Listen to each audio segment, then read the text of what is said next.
تو عبداللہ بن مبارک فرماتے ہیں فرض حج کر لیا، نفل کرنے جا رہا تھا، 300 دینار پاس تھے، میں پہنچ گیا کوفے تک، وہاں سے جا کر کے کچھ سامان خریدنا تھا، احرام خریدنا تھا، ضرورت کی چیزیں، دوست بھی ساتھ تھے، کہتے ہیں یار میرے جلدی تھک گئے، خریداری کر کے وہ چلے گئے، میں شام تک رکا،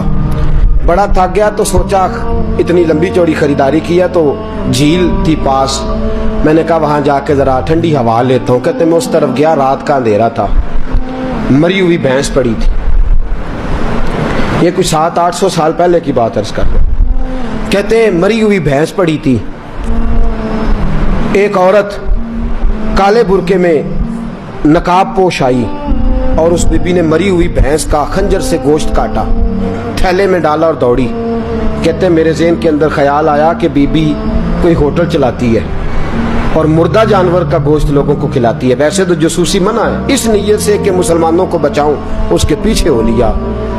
کہتے ہیں وہ گلیاں گزرتی گزرتی کوفے کی تنگ گلی میں گئی، ایک بڑا سا دروازہ لکڑی کا، بڑا پھاٹک جو پرانے شہروں میں ہوتے، کہتے اس بڑے پھاٹک پر اس نے زور زور سے دستک دی، دونوں ہاتھوں سے دروازہ کھلا، وہ عورت اندر داخل ہوئی تو 3-4 بچیاں جھٹ سے اس کے گرد اکٹھی ہو گئیں، اماں کچھ لائی ہو؟ تو رونے لگی، کہنے لگی میں کچھ نہیں لا سکی، کہنے لگی یہ مردہ جانور کا گوشت ہے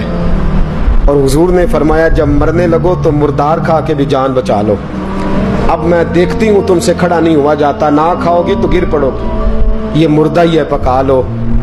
کہتے ہیں اگلے لفظ اس عورت نے کہے تو میں باہر کھڑا چیخنے لگا، وہ کہنے لگی ہم سید زادیاں ہیں، صدقہ زکات کھا نہیں سکتی، اور سب روگاں دا روگ محمد، جس دا نام غریبی، کنڈ ولا کے لنگ جاندے، سب دوست یار قریبی، سید ہیں، صدقہ زکات یہ مردار کھا کے گزارا کرو، کہتے ہیں پھر اس عورت نے 4 بیٹیوں کو سینے سے لگایا، کہنے لگی تمہارا باپ زندہ ہوتا تو یہ دن نہ، سید بھی اور یتیم بھی اور مسکین بھی، پھر وہ روئیں، حضرت عبداللہ بن مبارک کہتے ہیں زور زور سے دروازے پہ دستک دی، بی بی باہر آئی، کون ہے؟ تو میں نے کہا میں عبداللہ بن مبارک ہوں، محدث ہوں، زمانہ مجھے جانتا ہے،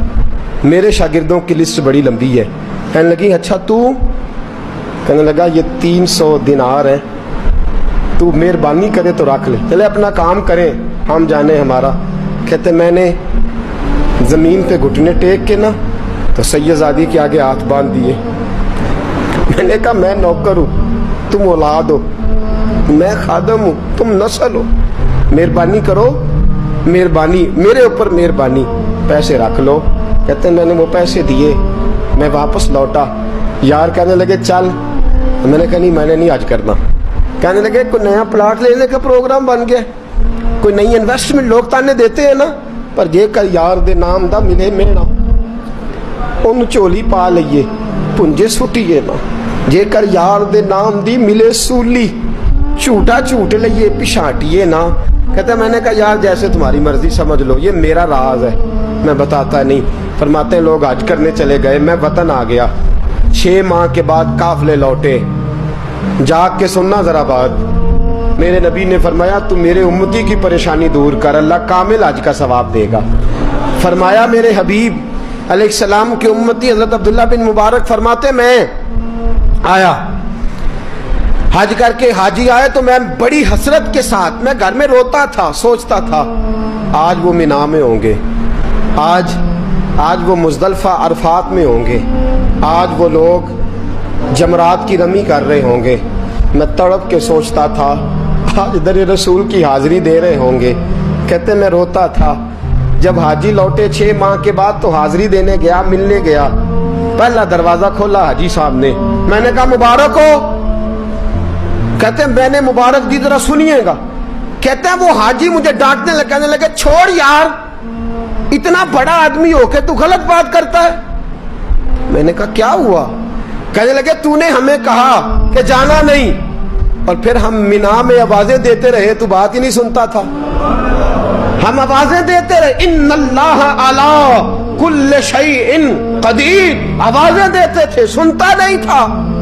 کہتے میں حیران ہوں،